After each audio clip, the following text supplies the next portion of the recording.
Bom dia a todos que estão aqui conosco no auditório do IEA USP e também a todos que estão nos acompanhando através da transmissão que nós fazemos pela internet.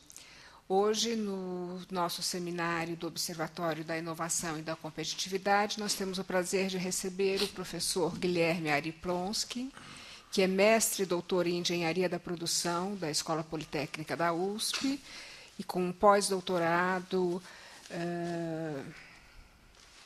É tão comprido aqui que eu tenho... Rensselaer Polytechnic Institute. RPI.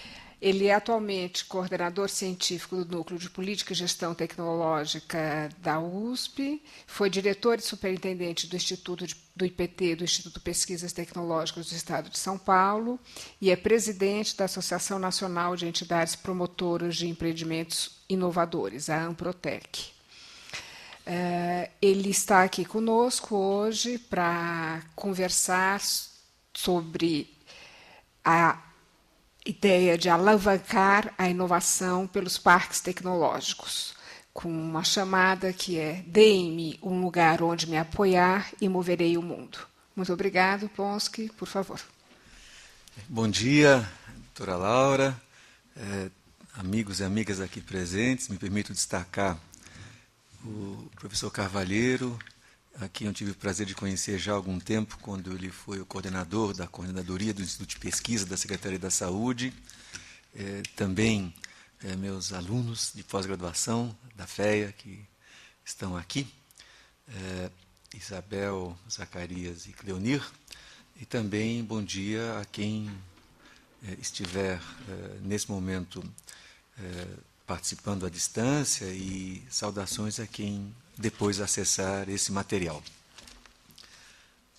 O título, evidentemente, foi inspirado em Arquimedes, não é? Que, aproximadamente no ano 260, antes da Era Civil, enfim, no meio de uma argumentação mais extensa, ele fez essa produção intelectual que se perpetuou: "Dê-me o lugar onde me apoiar e moverei o mundo". O tema deste observatório, não é, que é competitividade pela inovação, então traz a oportunidade de fazer essa pergunta: onde se apoiar para alavancar a competitividade pela inovação? Todo mundo fala hoje em dia, felizmente, não é, em competitividade, inovação é importante para competir, precisamos alavancar a competitividade pela inovação. O que frequentemente não se leva em conta é justamente a outra parte da frase do Arquimedes, né? "Dê-me uma alavanca e um ponto de apoio". O meu tema hoje, justamente, são os pontos de apoio.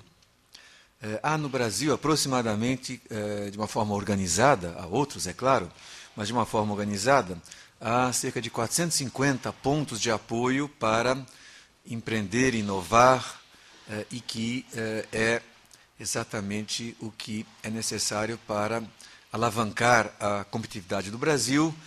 Incubadoras e parques tecnológicos, cobrindo 25 das 27 unidades da federação. O tema hoje é parques tecnológicos, mas eu não posso me furtar a fazer uma brevíssima menção de forma agregada às incubadoras de empresas. As incubadoras de empresas começam a surgir em meados da década de 80, e até 1993 nós temos praticamente uma por ano sendo criada, 13 havia em 93. A partir de 94, com a civilização da inflação pelo plano real, as pessoas começam a olhar além do dia seguinte, não é? Além da aplicação de curtíssimo prazo, ou além de como escapar da taxa de juros altíssima por conta da correção monetária no prazo, e há um movimento, então, crescente de estabelecimento de incubadoras de empresas, que está representado nesse gráfico. Esse movimento de incubadoras de empresas tem gravitando em torno dele cerca de 8 mil empresas, entre empresas incubadas, graduadas e associadas, e empresas apoiadas, mesmo que não estejam fisicamente na incubadora. Das empresas graduadas, umas 1.800 mais ou menos, a receita anual estimada é de 4 bilhões de reais. Ela é estimada não só pela natural imprecisão de dados no Brasil, mas porque há um movimento que é bastante natural e frequente, que é a aquisição de uma empresa graduada por uma empresa estabelecida na grande arquitetura da inovação, empresas estabelecidas que são competentes em marketing, em pós-venda, em engenharia do produto, em distribuição. Elas frequentemente adquirem uma pequena empresa inovadora que tem outros pontos fortes, como a sensibilidade às oportunidades, a capacidade de desenvolver o produto novo, a desenvolver um negócio novo, e aí nós, de certa forma, perdemos o rastro daquela empresa incubada e graduada, que ela se incorpora em outra.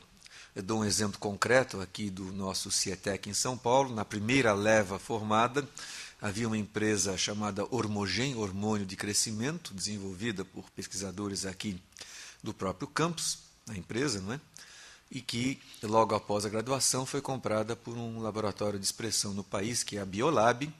Nós perdemos o rastro da receita dessa empresa, que agora é parte do grupo Biolab, mas certamente a contribuição para a sociedade brasileira continua dessa empresa.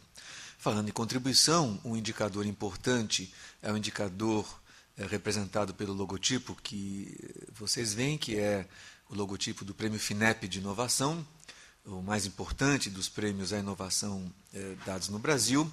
E, nos últimos anos, crescentemente, as empresas contempladas nas categorias aplicáveis são empresas geradas pelo movimento. Por exemplo, no Prêmio FINEP da Inovação de 2009, duas empresas vencedoras no Prêmio Nacional, em categorias aplicáveis, são a Ângelos, uma empresa graduada da incubadora de empresa de Londrina, na área de produtos odontológicos, fortemente exportadora, alto valor agregado, produtos inovadores, e a outra, uma empresa tradicional, optoeletrônica de São Carlos, aliás, uma das primeiras empresas que se graduou de incubadoras de empresa no nosso movimento.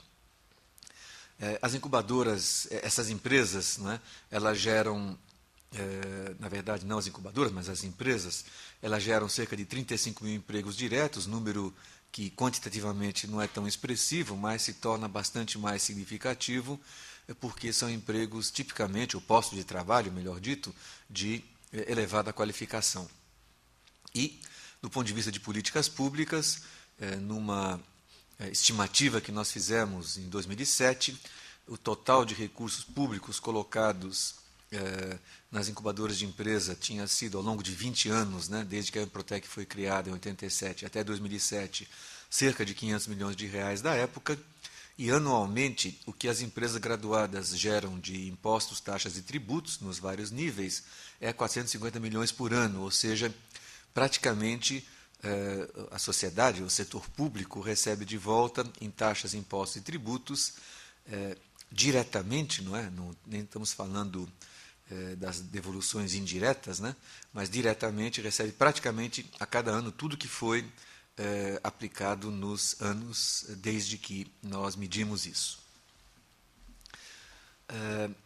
Na linha, novamente, dos exemplos inspiradores, né? Nós estamos acostumados sempre a fazer críticas, e críticas devem ser feitas, mas devemos também olhar exemplos inspiradores. A FINEP publicou um catálogo, né, de 40 empresas inovadoras, onde vamos encontrar alguns suspeitos usuais, por exemplo, a Petrobras, né, indicada aí com uma flecha vermelha, outras empresas conhecidas, sejam transnacionais,